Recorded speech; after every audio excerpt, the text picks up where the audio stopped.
최근 중국에서는 어린이들 사이에서 마이코플라즈마 폐렴이 유행하고 있습니다.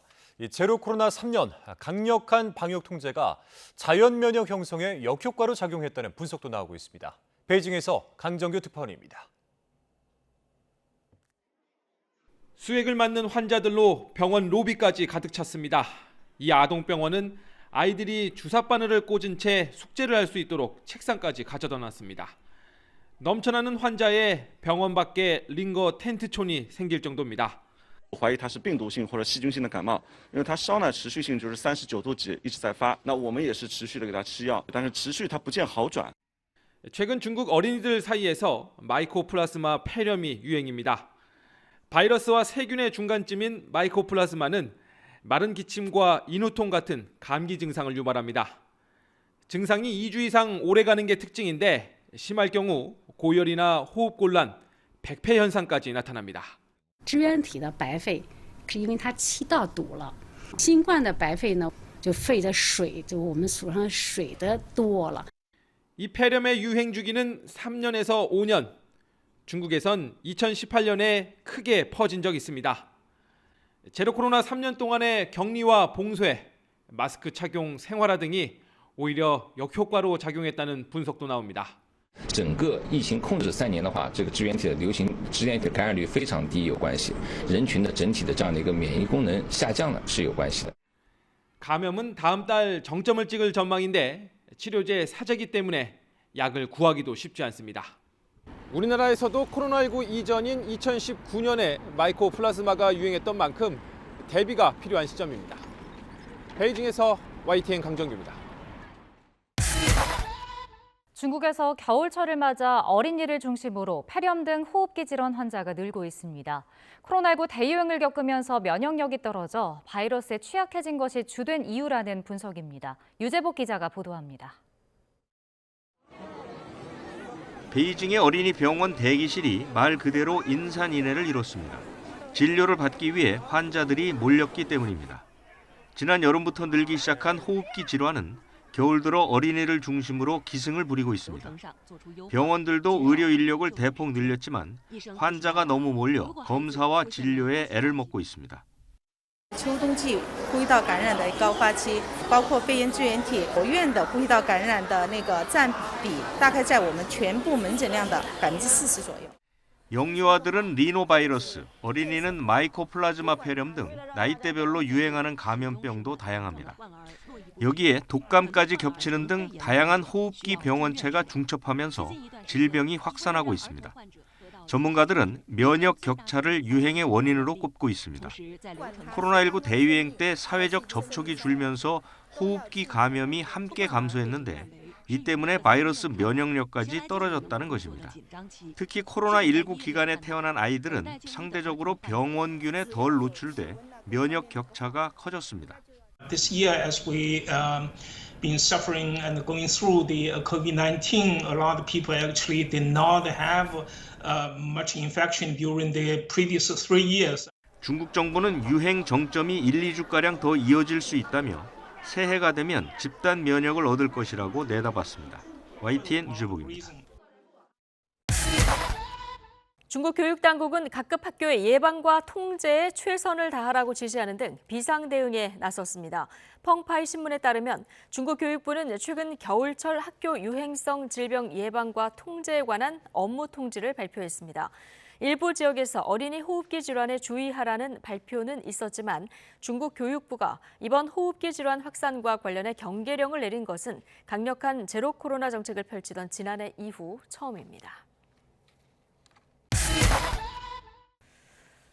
중국에서 폐렴이 계속 퍼지며 일부 지역에서는 코로나19 때 시행했던 건강 코드가 다시 등장했다는 보도가 나오고 있습니다. 네, 이제 폐렴은 인도네시아 등 주변국에서도 퍼지고 있는 양상입니다.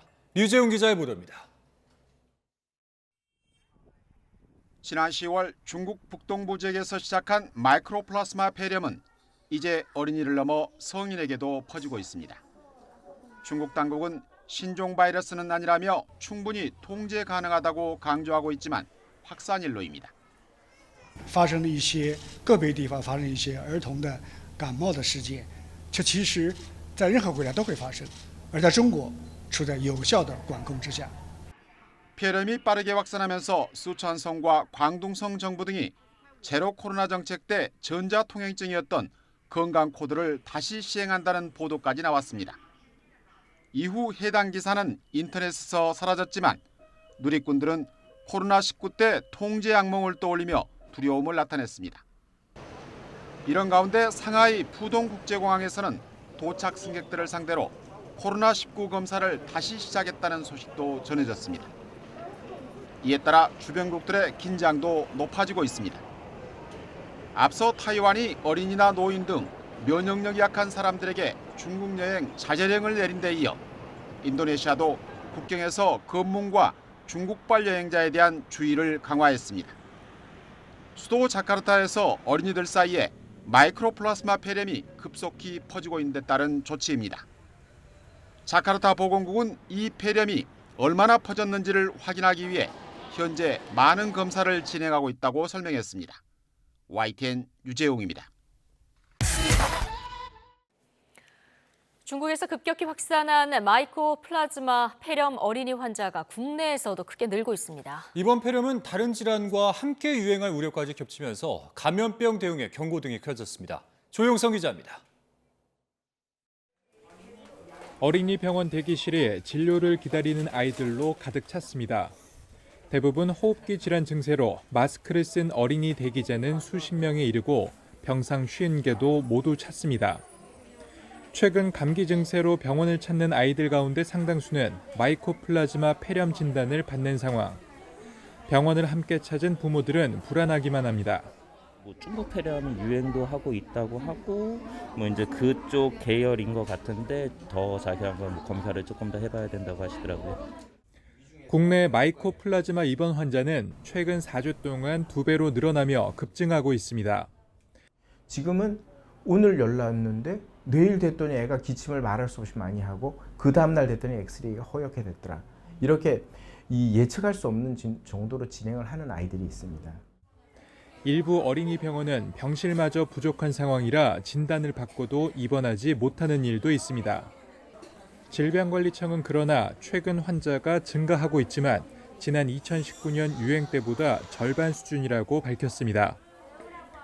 대한아동병원협회는 이에 대해 소아 감염병은 급격한 확산 가능성이 큰데 중국이나 타이완 등의 마이코플라즈마 확산세가 비상인 상황에서 국내 대응이 너무 안일하다고 지적했습니다.